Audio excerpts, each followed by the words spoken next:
Good morning, Rabbi Sai. Nishmas, you guys are amazing. I mean, especially the very, very geschmack. I love Miami. Every day there's a nice island, and every day there's new people. It's unbelievable. Thanks for having me.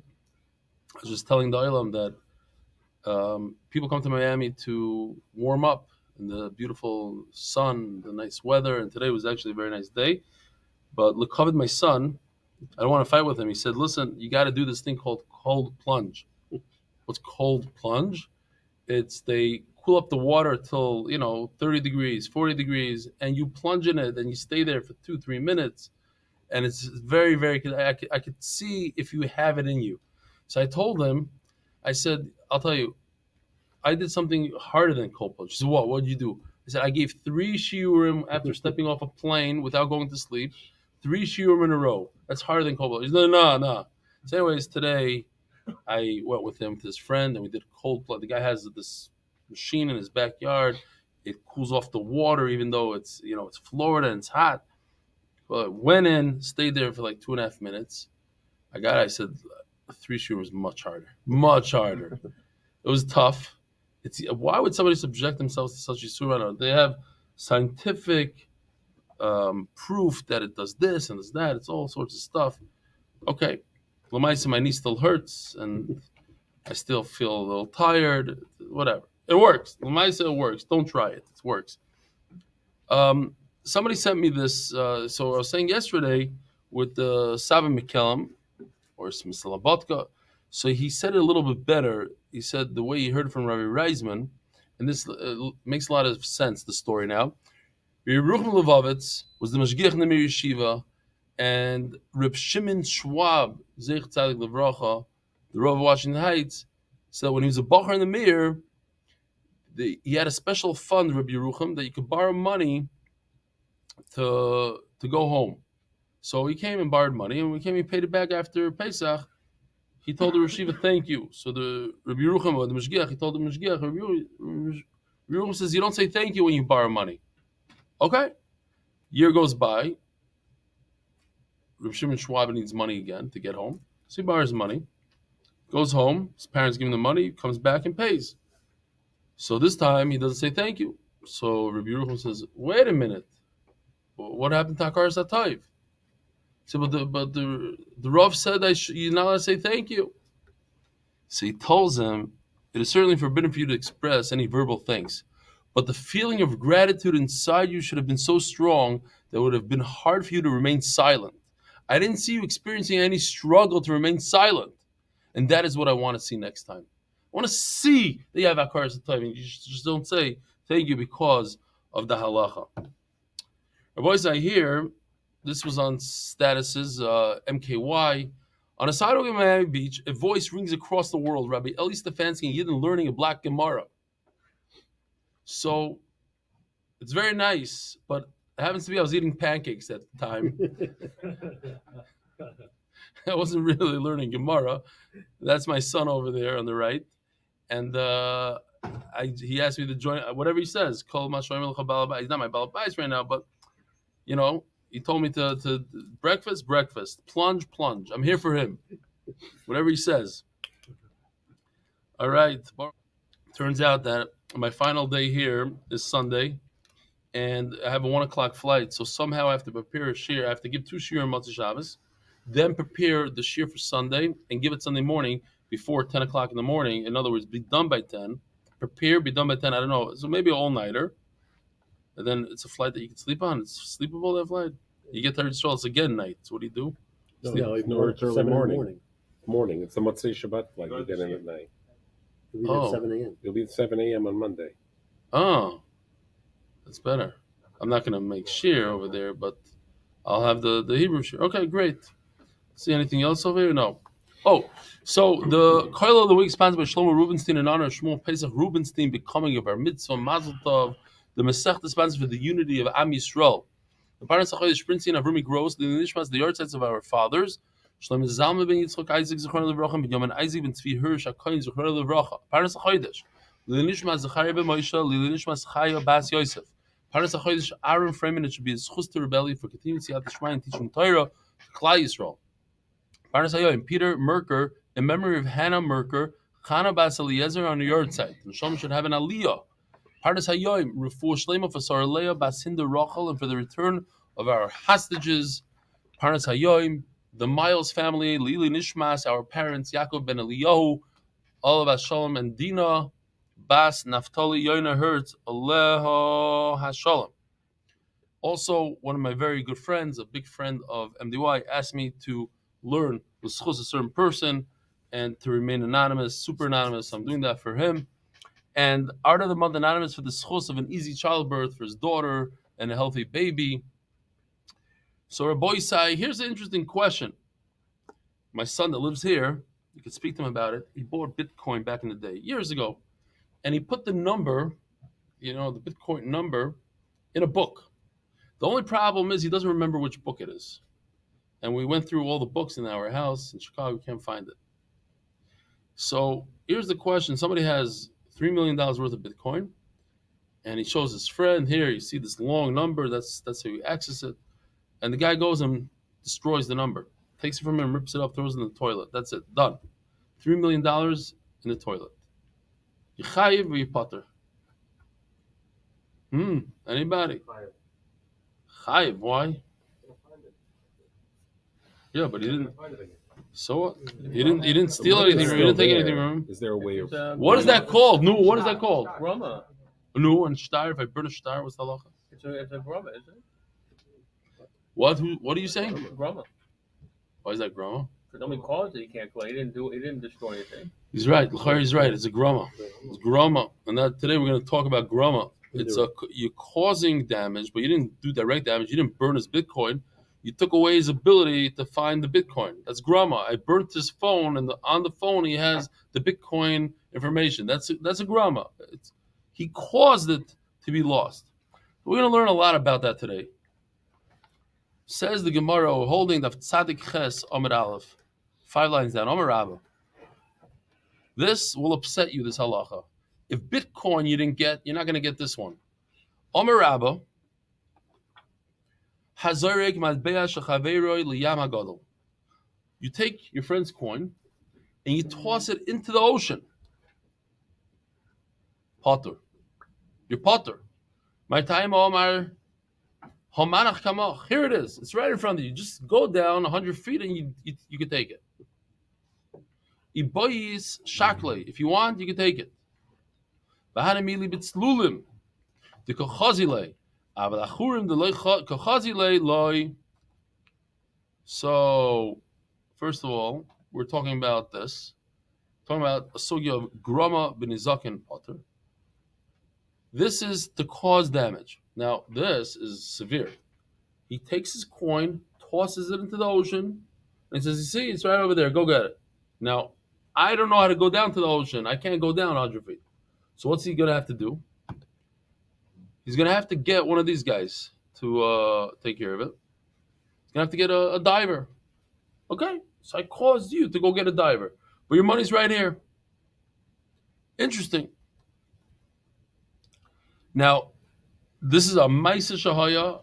Every time I think about the story, it bothers me. Like, how foolish could this couple be? There was a couple walking on a boardwalk, like this one of these things going over the ocean, and the wife's diamond ring fell between the crack and fell into the ocean. So instead of like losing it, the husband had a great idea. He says, "Okay, look, it happened right over here. We know this is the crack it fell in. So let's count." Okay, they made a simon. Here, it's right here. Then they called up a company. They called up a diver. Said, "Listen, come here. We're going to pay you. Go down there and get the ring." So the guy goes down. He comes back 10 minutes later. He says, "I didn't find the ring." I keep like, how stupid can you be? Get a frum guy that knows how to dive. Go down. You're going to call a guy. Even if you pat the guy down, so you know what you do? You just hide it under a rock under there, and you just come right back. You come back down the next day when nobody's there. Okay, so anyway, do not call that guy to get your ring, but it's doable. You can find it. It's there. So says the Gemara, the This is Ad Yadui, Rabbi Yisrael, right over here. The guy has a coin in his hand, and you go like this. You give it a whack. So you didn't touch the coin. You hit his hand, and the coin went flying into the ocean. But if you grab the coin out of the guy's hand and toss it into the ocean, migzal gazli, that moment that you took the coin, you become a ganav, you're koined b'gneva, and now you chayiv. Hashava b'yimeva, then you have to return it. See what's going on here? Guy has a coin in his hand. Hit his hand, the coin pops up, goes into the ocean. Since you could call a diver and the diver will take it out, so you're not chayiv. Why? Because it's right there. It's unbelievable. Now, it happens to be, it's very interesting. Okay, let's continue. We'll see. Masav Rava. So Rava asked a question. We learned the sugi yesterday. Ein mechalam amo. It's interesting. My wife gave me. I asked her for it, and I forgot to show the oil. I did have an Israeli coin because the bill doesn't work. To do chilul meiser sheni, I have fruit, and I want to bring up the fruit to Yerushalayim. I have to transfer the kedusha from the fruit into the coin. It has to be Eretz Yisrael coin. We said, well, the Gemara said at certain times when Klal Yisroel was in charge, it could be any coin, all denominations. So says the Gemara, what if the coin is not by you? What if the coin is in a bank somewhere else, in another city? Says the Gemara like this, if it's not in your possession, it doesn't work. What does it mean it's not in your possession? So Rashi says the problem with Kastra, first of all, it's very, very far away. Second of all, it's very dangerous to get there. Third of all, nobody goes there. So like Rashi says, there's three problems here. But okay, so let's say you have money in Kastra, and you try to use the money in Kastra to do chilul meiser sheni. Oy b'hara melech. You're in Har Yerushalayim, or Har Melech. Let's say your whole wallet fell into the great ocean. Ein mechalim. You cannot use that money. So what's the problem? We just said that if money falls into the ocean right next to you, you could use it. It's as if it's yours. All you need to do is get a diver. So all you need to do is get a diver. What's the problem? Why can't I use the money that's right over here in the Yam HaGadol? I know where it is. We're talking about in a situation where I know where it is. It's right here. It's 100 feet down. Go get it. You'll get a diver. Why can't I use that money to redeem Meiser Sheni? You hear the Shaila? If we consider it that it's here, it's by you, I never took anything from you. This guy hit my hand and it flew into the ocean. He doesn't owe me a dime. Why? Because it's here. It's accessible. So if it's accessible for Gnevas, it's also accessible for Meiser Sheni, and therefore it should work. Why isn't the word for Meiser Sheni? Amar Rabbi, you're right. It should work. But there's a special pasuk, Xeris HaKazav Shani Lina Meiser B'inon, Matzah B'yotcha, has to be literally in your hands. The Rachmana Omar, V'tzarta HaKesef B'yotcha V'lek. Has to be in your hands. The famous Maisa with Rabbi Kreisworth. Everybody knows the story, but it's good to repeat it once in a while. There was a guy in the concentration camps that told Rabbi Kreisworth, I don't think I'm going to make it. And if I don't, do me a favor, find my son. Here's the code to the safe. I have a couple mil in there. Give it to my son. I could trust you. You're not going to take it for yourself. Fine. So Rabbi Kreisworth, after the war, he searched for this guy, couldn't find him. Eventually, years later, he finds this guy. He's a homeless nebuch guy, poor, doesn't have a cent to his name. And Rabbi Kreisworth says, listen, your father left you millions of dollars, millions. Guy was happy, simcha g'dayla. He had the code to the safe. He went in, took his money. And the question is always asked, what happened there? Did the guy become a millionaire when he was 95 years old? Or he's always a millionaire, he just didn't know about it? The answer is that l'chayra, he was not a millionaire until he got the money, because in his mind, he was poor, and he acted as a poor person. He didn't have money, so he's poor until he's 95. There was, they say, something similar. Two brothers, they were stuck on an island, and one day they discovered a box with a bunch of golden coins, tremendous amount of money. The problem is that when they were rescued, they couldn't bring it with them. Rescued on this little canoe, and they couldn't schlep it with them. So they decided they were going to hide it on the island. They dug a hole, put it in there, and they can't. They're going to come back with a larger ship and pick up their the loot or whatever you want to call it. So they left, and one of the brothers went on an excursion. He told his brother, "I'm going to go get it." He went to the island, and he discovers that it's not there anymore. Somebody had found it and took it. So he comes back, and he doesn't tell his brother. He said, "I didn't make it. It's hard. We'll go a different time." Blah, blah, blah, blah. One brother died poor because he knew the truth. He knew that somebody had taken it. The other brother was always convinced that he's a multimillionaire. He just has to go get to the island. So basically, wealth is in the head. That's the bottom line. So, if somebody erases the depiction on a coin, you're potter, my timer. He didn't do anything. It's the same amount of silver, it's the same everything. Just here we actually have let's see, here we go. This is Hashaf. It's not the clearest video. But basically, he brings it down. We're going to see. That's if he used the hammer and he didn't remove anything from the coin. Zero. You guys want some dumb jokes today? I have really schwache jokes. He says yes. Yeah, I don't know if this is good enough. This is on a low level. This guy had a car accident and his whole car was smushed in. So he looked, he's like, how am I going to take the dent out? So he had a great idea. He went to the exhaust and he started blowing into the exhaust. So his friend told him, "You idiot. The windows are down. It's not going to work." Okay. That's one. I got more of those. More coming. Check this out. So this is to just bang it down. But here's Shafina. Don't look at the Halloween thing. That was a mistake.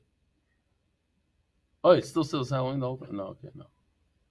This is to file it down. And basically, what are you doing? You're removing, over here, you're removing part of the coin. Oh, you removed part of the coin. Now, you're chayiv. Now you're a ganav. Before, you didn't do it. You crushed it in. Okay, crushing is not, you didn't take anything away. Masiv Rava. What happens if you knock somebody in the eye? You knock your slave. You knock his eye. What does that mean? You blinded him. But the eye is still there. And that's going to be the Gemara's kasha. The eye is still there. So why is this any different? The eye, which is still there, which is blind now, makes the slave go out free. Whereas a coin that you gave it a big whack, but nothing changed in the coin, you say, "Oh, I didn't steal it. I didn't do anything." If you give an eye a big whack and it's the same eye, it just doesn't see anymore, you're saying that it goes to the cheres. Here's another one. This is for you. You guys don't listen. This is just for him. He said he wants it. It's for him. The guy, he told his friend, "Listen, I bought the most amazing hearing aid ever. It's unbelievable. I hear perfectly. It's unbelievable." So the guy says, "How much did it cost you?" He said, "Yeah, I did the daf." All right.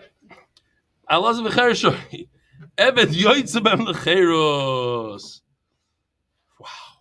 Yeah, we got to come up with better ones. We're both sides. Baba Kama jokes. Okay, so we're just going to continue on, but we got the question already.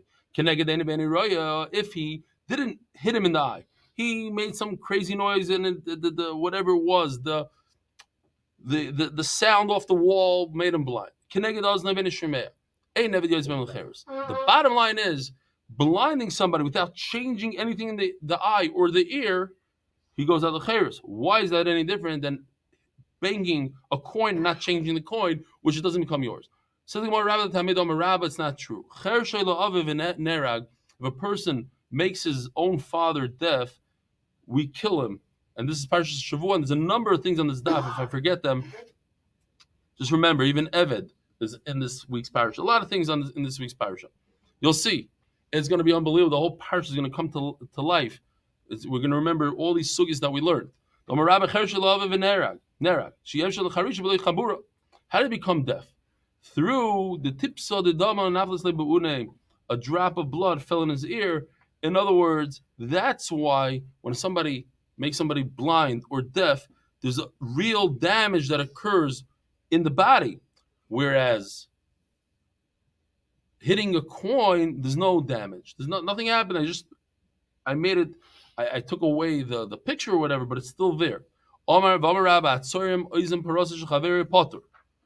If a person makes a hole in the cow's ear as such, right? Today they have you see on the cow's right ear, or we're looking to the right of the picture, they put that little tag in there. That makes a cow treif for a carbon. You can't bring a cow like that as a carbon.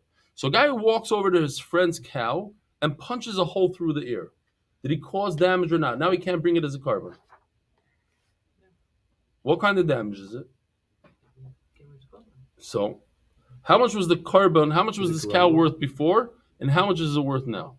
It's worth the same.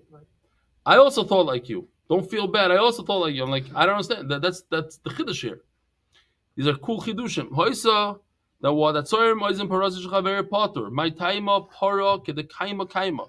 You sell this animal for the same exact price as you would sell it before. Says the Gemara. The Gemara even goes one step further. Not every cow was going to be a carbon. Sometimes 1 out of 20 cows you bring as a carbon. It doesn't mean that every cow. Interesting. This thing is dripping. It's going to ruin the equipment there. It's fine. Put it on this side. Maybe not. Maybe it's just. This is dripping. It's just me. What's dripping? It is. Okay. Says the Gemara. Masav Rava.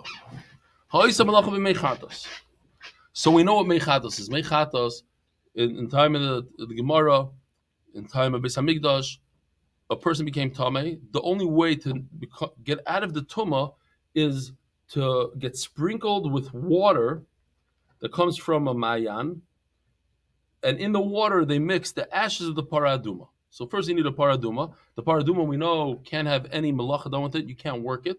If you worked it once, that's it. It's possible. You lose $2-3 million of a paraduma. The mechat is a special water. Before you mix it with the ashes, you can't do any work with it. What does work mean? So says Rashi, it means this: to use it as a weight for a scale to measure, to weigh meat, let's say. So let's say you use the mechatos. The guy was mean. He wanted to ruin it for the guy, so he took his water and used it on a scale. Ubeparas chatas. He used the cow itself.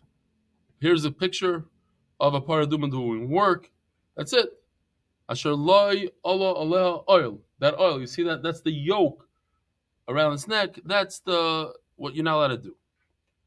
What's halacha? You just caused $2-3 million damage. Potter medine adam v'chay b'din shomayim. I can't take this guy to Bezdin. Why?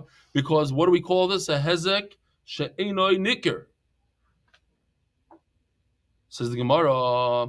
Let's be medayik. It's dafka. These cases that's malachahu d'lemikar zeka. When I do work, I put it on a scale.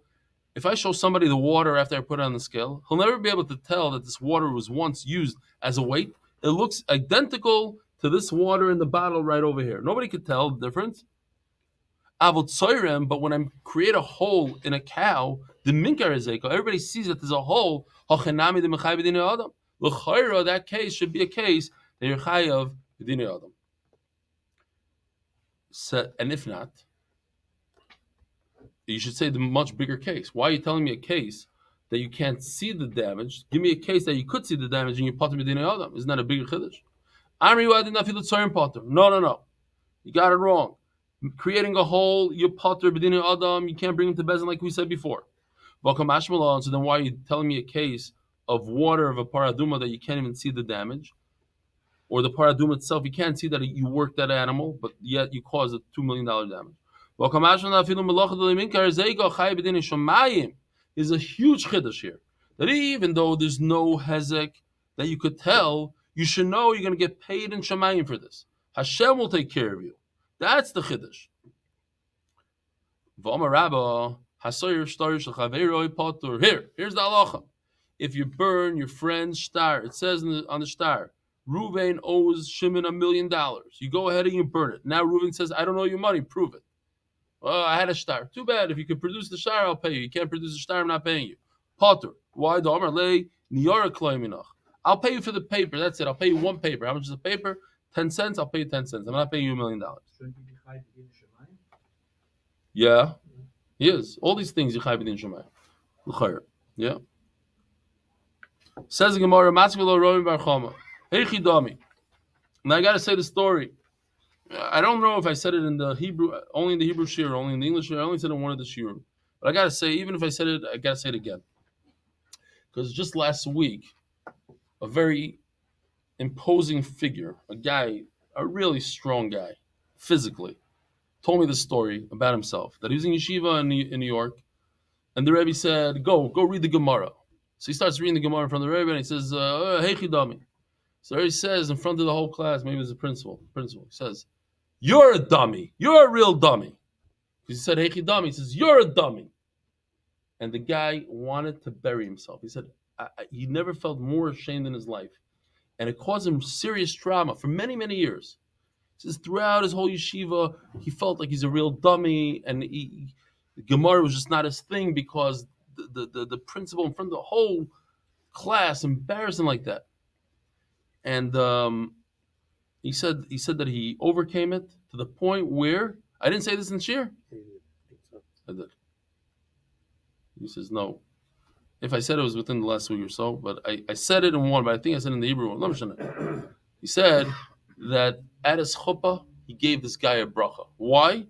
Not because he really respected him, but because he wanted to feel like he got over this and he's able to forgive him and move on with his life. That's this guy. He's a very chashuv guy. He's a special guy. And the reason I was thinking about this, because just yesterday, another guy told me a story.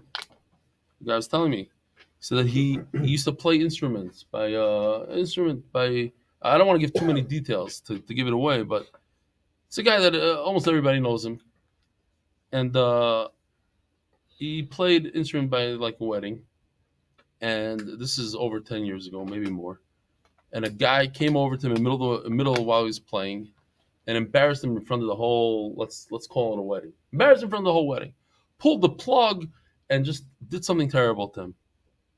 He said he's never picked up that instrument again, ever. He never played it again. And he doesn't daven for the Amud anymore because that one person that did that thing to him. So my point is, I'm just thinking about it. I hope I don't think about it again every time I read Echidami, because it's on every daf. But the power of words, the power that Rabbeim have over the Talmidim when they put them down. And then somebody came over to me last night and told me that I sent him a text message and that the few words helped him, and he was going through something and helped him. Sad. You could say a bad word to somebody, one not nice thing to your son, to your Talmud, to your friend, and you don't know what hashpah it has. The guy hasn't picked up an instrument in over 10 years, and he was a professional player. He's not a guy that was just messing around with it. He played this for a living. And Mitzacheni, a good word, one good word, 10 seconds to tell somebody something, and it goes that. It's unbelievable. Anyways, it has nothing to do with the sugya, but it gave me trauma, and I have trauma every time I see the word dummy. Dummy. What's the case here? The guy burnt the guy's star. He burnt the star. Where's that? So, hold on.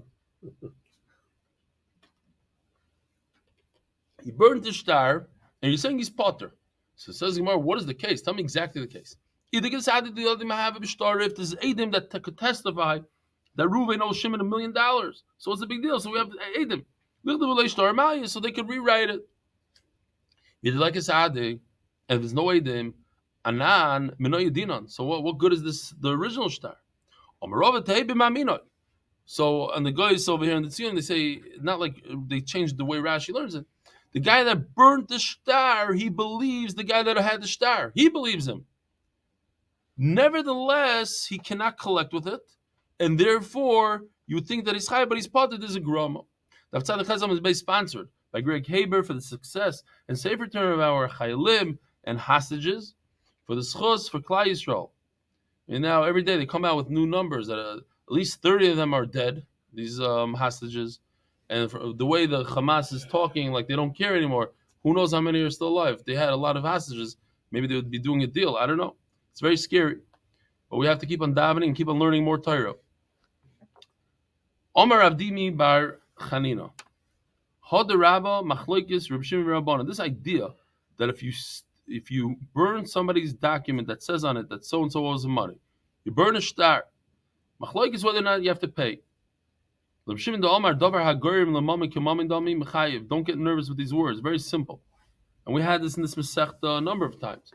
Remember that whole sugya, and I kept on saying, if somebody said that he obligates himself to bring a carbon, and there's a difference between if you say neder and nedava, and we said that nedava is a zoo. Remember, doiv is a zoo, and it's only this one, but neder means I'll bring a carbon, and even if this animal dies, I'll bring another one. So if he sets aside this animal and says, I'll bring this as a carbon, and somebody steals that animal, then the ganav has to replace the carbon, even though we say that you can't steal from Hegdish. But you just stole from a human being because now he has to replace it. Because davar hagorim l'mamayin, something that causes a monetary gain, is like mammon. It's like real money. And the same thing, if you cause a monetary loss, you cause them money. You took his money away, so pay him the money. So if I hold that the causation of monetary thing is considered a monetary loss, so you have to pay him. So I caused his star to be burnt. I burnt his star and I caused him not to be able to collect $1 million. Pay him $1 million. That's Reb Shimon bar Yochai shita. So you're mechav to Reb Shimon bar Yochai tzaddik. You. The Rabbana on the Amri Dover Agorim Lamam and Lavkim, but according to Chachamim, and that's what we pass. Now what? That just because I caused somebody monetary loss, it's not like Mama. Loi mechayiv, you're not chayiv. Masculine Ravuna Bereder Yeshua. Wait a minute. Says, how could you compare the two cases? You're talking about a shtar, burning somebody's Bitcoin number. I'm going to have to pay him now $10 million. Remember that guy? I saw this whole thing. This guy said, all the way in the beginning of Bitcoin, he wanted to see if it works. So he ordered a pizza and paid the guy in a Bitcoin. He says, it was a big mistake because now that Bitcoin is, how much is it? Then it was like $70,000. He paid him 1.5 Bitcoins for a pie pizza. Anyway, so when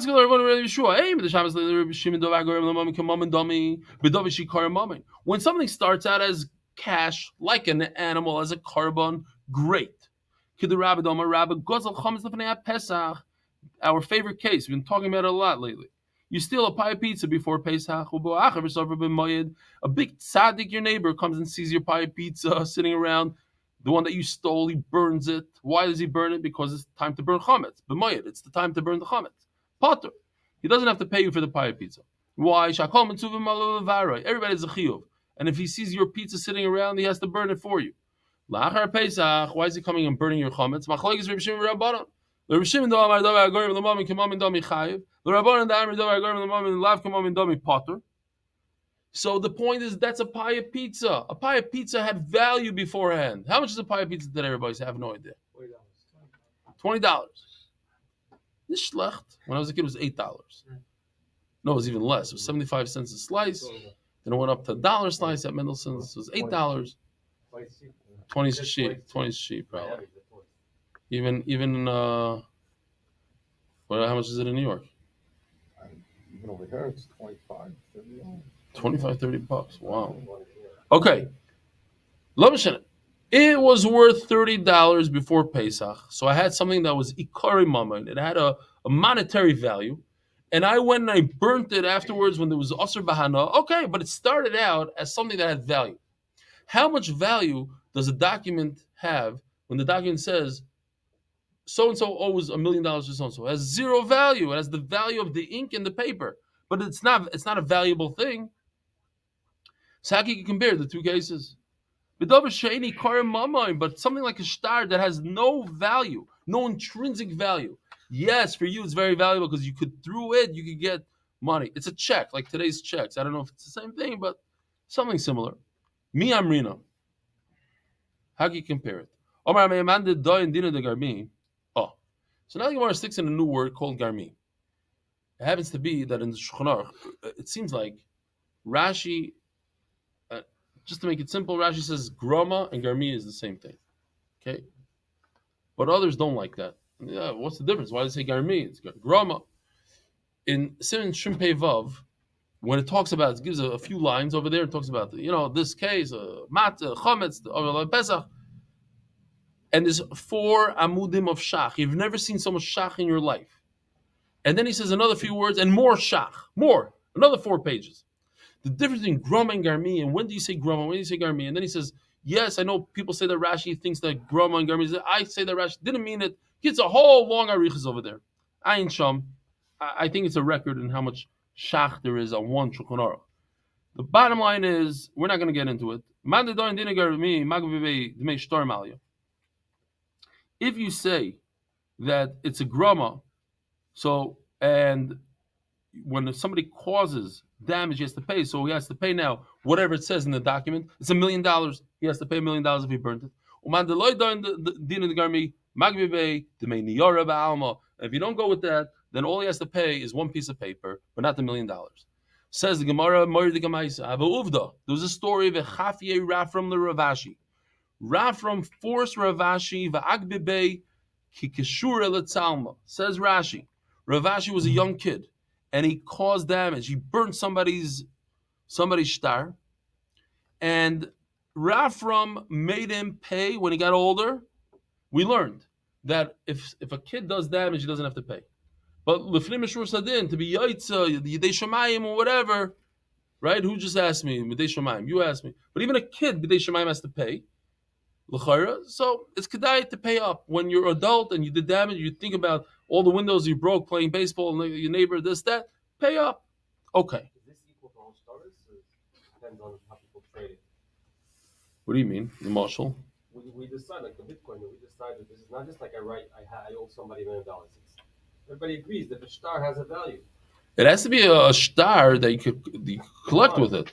Any star that you could collect. Any star that causes damage. Bitcoin, you don't have to collect. You just have to know the number and you go. I think it's the same thing. If you have a star that's worthless, just it's your star and nobody's going to give you money for it. On this star, that's like trading money. No, so what's it? Yeah, so I would say that's the same thing. Why not? Okay. So, V'agbibei kishur letalma. What's kishur letalma? I'll just show you over here. The best I could do, Rabbi said, without getting to the Zara stuff. But basically, if you want to carve out a beam and depict whatever they call it, the totem pole, whatever. I don't know. I think it might be a little bit of a religious thing. So I didn't want to show that, but this is more like animals. So you're gonna pick yourself you have a bunch of beams. You're gonna choose the best one, the straight one, the strong one, whatever it is. You're not gonna spend a lot of time carving something when it's not a good beam. Okay, so you're gonna get the best one. So Rafram took from Ravashi the best of the best. Great. Today I drove 40 minutes to this yeshiva called Doresh. I believe it's Doresh. Yeah. Yeah, you know. Is that by me? That's where. That's where you live. Ventura. So that's where Rosner's kid went. You drive every day 40. It's far away from here. It took me 40 minutes. Really? In traffic and all that. It was 1:00. That's where Rosner's son went, the one that was Nectar. Oh, Jeff's really? Yeah. Right. I didn't realize that. Huh. But I saw Okay.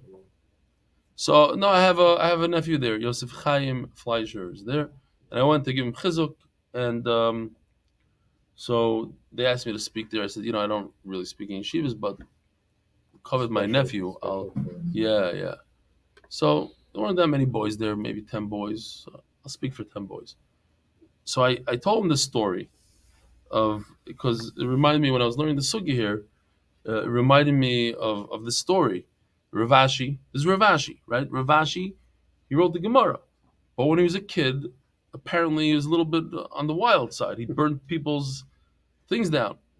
So the famous story with Yosela is the towns in Slutsk. He's a big wilde chaya, they call them.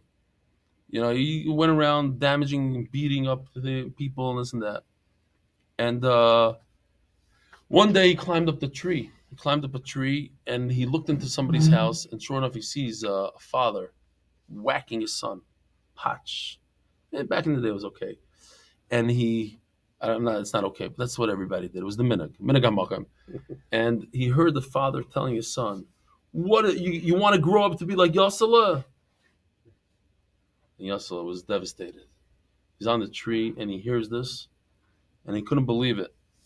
And he climbed down the tree, and he said, "If people are using my name as an example of what not to be," and he took the few little coins that he had, and he bought some potato chips or whatever, and he gave it out to his friends. He says, "I'm going to see you guys. I'm leaving." And he walked. The story goes, he walked for 3 days. He walked to Volozhin. Comes to Volozhin, and Chaim Volozhin says, "Yeah?" He says, I want a feher. Come to yeshiva. He says, "What do you know?" He says, "I don't know anything. Don't know a thing." So Chaim Volozhin says, this is not a place for people that don't know a thing. You have to be a Talmid Chacham to come here. He says, "No, I want to learn. I want to start. I'm doing." So Chaim Volozhin said, "Okay, come." Gave him chavrusa, taught him, and the guy steiged out. And then the story is that Yosela, he became the Rav. He became the Rav of that place, of Slutsk. You know, I don't know his name, and it's a famous story. So I told those kids, I said, by the way, I relate to this story. There's not a kid in Bnei Brak, in Ramat Chanan, that didn't get beat up by me. Every kid in the neighborhood got a beating. Not only the kids, some of the fathers also. If the father started with me, Emes, could ask their. So I'm not saying I became a Rav or anything, but even Yosela became the Rav of the city, and Ravashi. So that's what it says here. I don't know if it was the right yeshiva to say the story in, but anyway. Says the Gemara, Keshura v'chaf yiraf and Ravashi. It's unbelievable. He's a kid. He's a troublemaker. So, yeah, you have a pie pizza that a person stole, and after Pesach it's worthless. Why? Because it's mamish asur b'hana. You can't have any benefit from it at all. You give it right back to the guy you stole from in the box. Say, take it. Do whatever you want with it. Obviously, the guy's gonna have to burn it.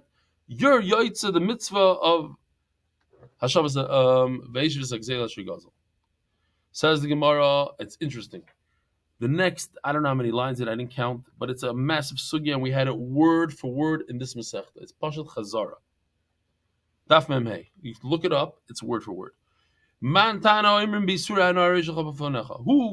the one that says that when it comes to something that's worthless, you just give it back to the owner? This must be Rabbi Yaakov. This is how much time do we have over here? It's 10. Okay. Says Rabbi Yaakov. You have a bull. Let me see what's going on here. Oh, this has a shenikar. Did we do this already? No. Hold on. I can't show you that. No. Oh, here. This one. It's not so gishmak, but okay. It's okay. This is Shar Sheamus. You have an ox that killed a human being. So, after the Bezdin says, okay, he killed, etc., and you bring the Shar in front of them, then what do? We kill the Shar. It's also ba'ana. But what if, listen to this, this is a halacha that not everybody's familiar with. Mecharoi machor. Sorry, Shar Sheamus, that shaloi nigmar dino. You didn't bring him to Bezdin, there was no verdict yet. So the halacha is mecharoi machor. If he runs and sells his ox, it's a good sale. What about the guy that bought it? Rabbi say, listen to this. What about the guy that bought the ox? And they're going to bring him to Bezdin soon, and they're going to say, they're going to ask the ox, did you kill it? Are they going to kill the ox? No, that's what I'm telling you. It's a chiddush here. Big chiddush. Why? That's it. It's a different owner. That's it. Starts from new. So it's a good idea to run and sell it. Higdish and mugdash. You want to make it a carbon, make it a carbon. Shechata, you want to shecht it right now on the spot. B'sar mutter, you're allowed to eat the meat. Hechzira yishem lebalav. You were negligent. You were the watcher. You were the shomer, and you were negligent. And it went and killed somebody. Now you owe the guy an ox. Why? Because they took away the ox and they killed it. But now you have a trick. Hechzira, you give it right back to the owner. Lebalav muchzor. It's as if you returned it. Once there's a verdict, all these things, the opposite. You can't do anything. You can't sell it. You can't eat the meat. And if you return it, you're the watcher. You return it, it's nothing. Says I argue. Once there's a gemar din, and this animal is on death row, he's ready to die. Return him. Throw him right back in the barn, and you don't have to pay for him. My love, the chayra, this is the machlokes. The Rabbi Yaakov Savar Omrim B'Yisrael No'arish Cholifanecha. Rabbanan Sarei Omrim B'Yisrael. We're from the wide lines, go down about 15 lines. That's where we are. So chayra, that's the machlokes here. Could I say Harish Cholifanecha, even though the animal is worthless, it's on death row? Rabbanan Sarei Omrim B'Yisrael Harish. You cannot say that. Only Rabbi, not true. Everybody agrees that I could give back a pie pizza, I give back a shar. Oh, but a shar is different. Why? If people argue, if there's an argument, if whether or not I could give back Yisrael or not, then they should argue in Chametz and Pesach. I stole a pizza before Pesach, could I give it after Pesach? It's also about not. Rabbanan should say, no, you can't give it back. And Rabbi Yaakov should say you could give it back. It seems like everybody agrees you can give back the pie pizza after Pesach. So then why is there machlekes by shar? Because there's a shaila, could I finish off the verdict without the shar being right in front of us in Bezdin? So Mela, what's the machlekes? Rabbanan say you cannot do that. He has to be in front of you. So therefore, the owner could say, I would have done one of these. This is an old one, but why not show it to the Oilers in case you didn't see it. I would have brought him to the Agam. He would have hid.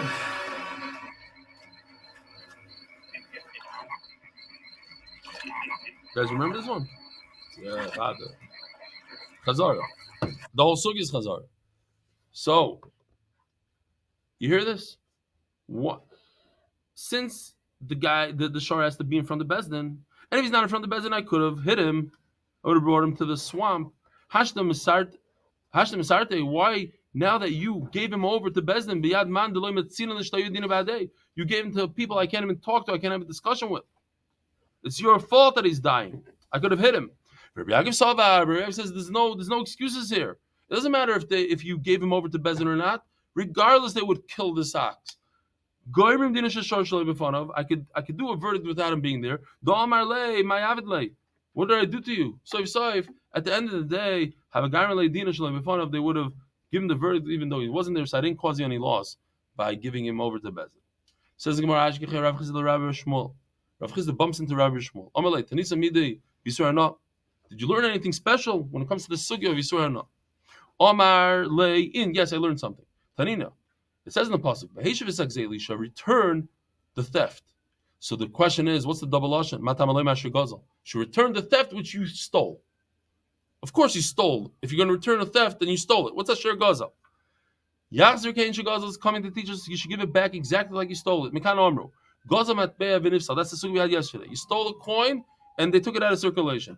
Paris Virkivu. Does anybody remember what we learned yesterday about Paris Virkivu? If you stole fruit and they rotted, yayin vehechmetz, you stole wine and it became spoiled, the Mishnah says that you pay kishas agzela. At the time that you stole, whatever is worth then. But over here we're going to see a stira. It says something completely different in this brisa. Truma v'nitmis, that's a completely different halacha in the Mishnah. Truma, you made truma tame, so it's not nicker. Chametz v'avar of Pesach, it's not nicker. Behema v'nevda v'avera, a behema that was avedazara to it. V'shara shalining mardinoi, and the shara niskal, animal that killed another human being, and before the verdict. Oimer lo yahrzeits and all these things. Yesterday we learned that by wine, if it became chametz, you don't say it became chametz, it became vinegar. You don't say yahrzeits shechol lefanecha. You have to pay for a good bottle of wine. That's not the question here. Man shamas le domer ad shalonig madino yim shalonig madino loy. We just said if there was no gemar din, then I could give it back. Who says there's a difference? Oh, Rabbanon are the ones that say that makes a difference if there's a gemar din or not. There is no nafkamina between chametz and a shar before the gemar din, but after gemar din there's a nafkamina.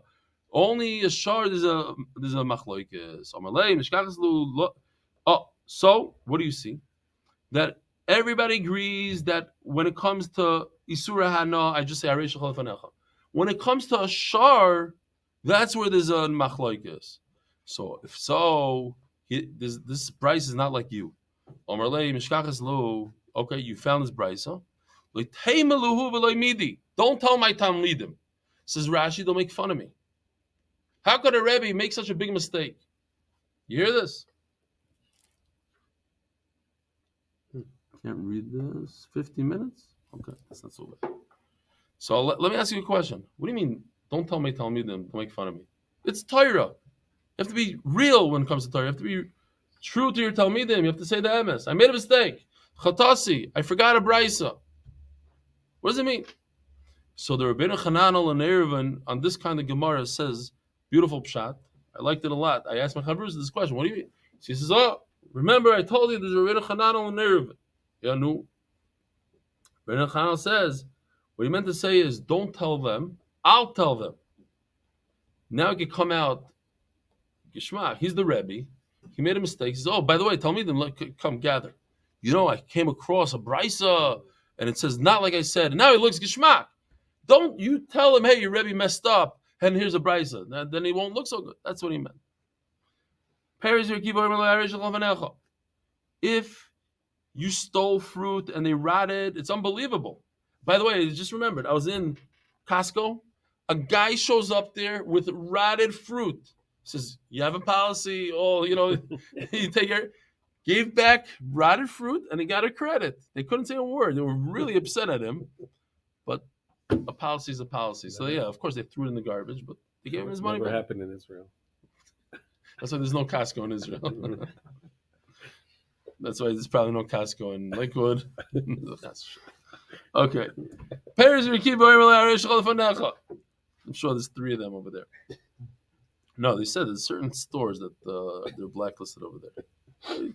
This guy wasn't Jewish. No. It's unbelievable. People use certain things like electronics for 5-6 years and then return it and then just get the newer model. Nobody does that, huh? Sunglasses under the airplane. Oh, they fell. That I told them exactly what it was, and they want to give. I didn't expect. There was like a 3% chance. I thought it was a funny joke. What's not? Oh, Paris Verkivu. But what do we do with the stira between the Bryce and the Mishnah? Yesterday we learned that Paris Verkivu, that you have to pay full price, and over here in the Bryce it says you just give it back to the guy. Rotten fruit. But now Paris Verkivu Mishalim Shazakzela. What does the Mishnah mean that you have to pay for the whole thing? Because they all rotted. So no, that's it. You can't give it back to the owner. You pay. But when you say Hiresh lefanecha on the Brisa, it says Hiresh lefanecha, it's talking about a different case. Some of the fruit rotted. It's normal when you have 25 apples, 3 of them are rotted. So for that, we're not going to make a big deal. Then you give back the whole pile. Says the Elegant Mishnah, sponsored by Moshe Cohen, l'schos, to steig away in Torah, in Yiddishkeit, and to do well in Parnasa. Nosan and Gashmis, whatever that means. Nosan lu'monim l'takim v'kilkulu. Oh, gewaltige video today. You give your product to, not this, here, this one. You give your car to the shop. Okay, and they take it in to fix. And then they say, there's a little bit of a problem. Who pays? Changing the muffler. Okay. So you hear the problem. You gave it to a professional, and this is what they do with your car. What's the halacha? Is it a grama? No. Chayavim l'shalim, they have to pay full price.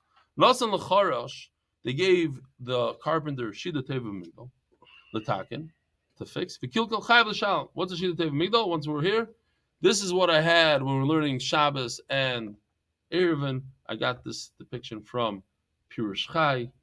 No longer do we have to rely on pencils. Now, this is the upgraded version. But Rashi, in fact, says over here that Shida is a box. Basically, it's the carriage that carries women, it says here, behind horse and buggy. It's a buggy. We have another Shida here, just to remind the Olam real quickly, when we were doing Nazir. So the Gemara had a question: how does a guy get into Bisek Faras without becoming Tameh? The moment he steps into Bisek Faras, he becomes Tameh. The Gemara says,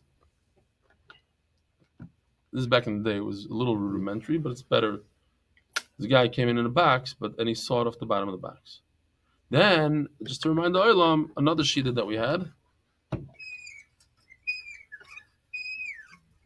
Come on, man. Why they bringing man to bombs like this? Some people didn't appreciate it, but okay. So, says the Gemara, Zel Mishnah, V'habanai, you hire a contractor, Shkibul of listers HaKoisel. He's going to break down the wall. You wanted him to break down the wall and keep all the bricks in perfect condition so he could build another wall, but he broke the bricks. Chayav l'shalom has to pay. He was knocking down the right side of the wall, not realizing what he was doing, and he knocked down the left side of the wall. Potter. For that, he's potter. He didn't have to assume that that's what's going to happen. It's more of a inus. But if it fell down because it was so hard, the mako chayav is chayav. Amar Ravasi. L'shanu. Hello. Let me see. No. We're talking about a guy gave a ready box. He gave him a nice box, and he said, could you add a couple of nails in it? And as he's adding the nail, he broke it. He gave the carpenter eights and last shida teva migdal. He gave him a bunch of 2x4s. He said, build me a box. And he built him the box in his shop. And it broke. Potter. He's potter. So Gemara says, Gevaldika Yisoid, that's kedai to know. We had it a few times, but it's good to do chazara. So Gemara says it's a little different than what you thought. When a professional carpenter or anybody built something for you, so it's not that you owe them the money when they're done building. It's as they go along, their profit is in the item itself, and they basically acquire the item from you as they're building. You give him a bunch of 2x4s. 2x4s are worth $100. Yes. More than, shutfim. Now, you give him a bunch of 2x4s. He starts building. He owns the 2x4s because he put in 35 hours of work into the 2x4s. So they become his. Then when you pay him, you're actually buying the product from him. That's how the Gemara says.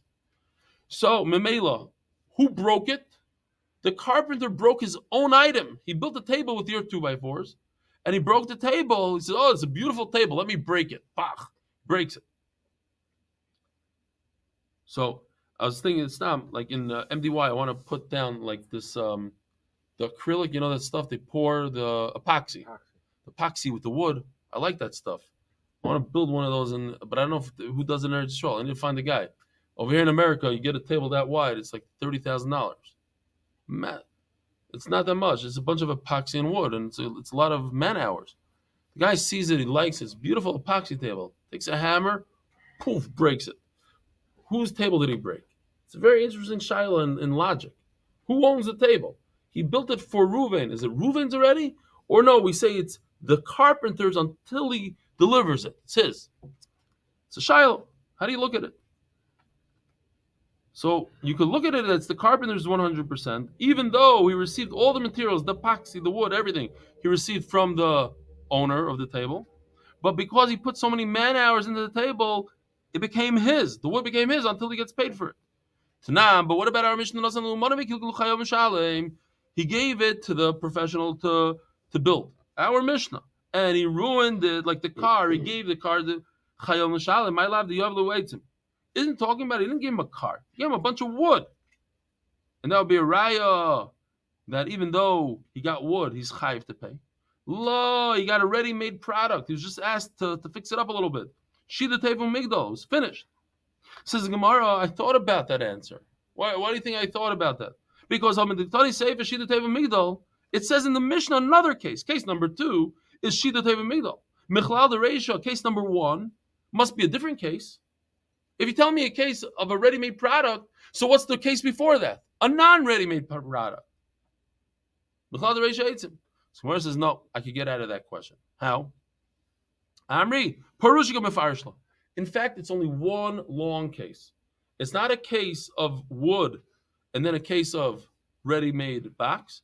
It's one case of a ready-made box. It starts out with, you think it's talking about wood, and then I'm going to explain to you that it's not wood, it's a ready-made box. It's not 2 cases. How is the first case talking about? How? He gave him a ready-made box. In fact, it makes a lot of sense. That's one long case, not 2 separate cases. The case that we're talking about how, not a new case, but just to explain the first case. Because if the first case is talking about wood, think about it.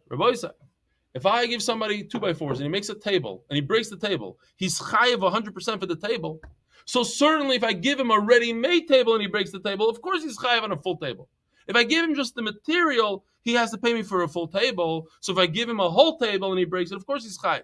Elamai must be 2 separate cases. One case, Elamai, sorry.